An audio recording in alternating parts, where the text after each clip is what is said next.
Knaus Tabbert, one of Germany's leading camper manufacturers, has decided to suspend production at two of its facilities, Jandelsbrunn in Bavaria and Nagyarosi in Hungary, starting November 18, 2024, until the end of the year. This decision comes after two profit warnings and a significant downward revision of the company's 2024 revenue forecast. The slowdown in the recreational vehicle sector, driven by a sharp decline in demand, has forced the company to reduce production and manage excessive dealer inventories more carefully. The previously projected $1.3 billion revenue for 2024 is now unattainable, with the company far from reaching the $1.4 billion achieved in 2023.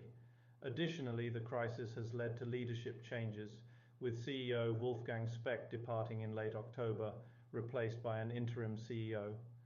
This situation reflects a broader downturn affecting the recreational vehicle industry across Europe, with major players like Volkswagen and ZF also struggling with lower demand and inventory management challenges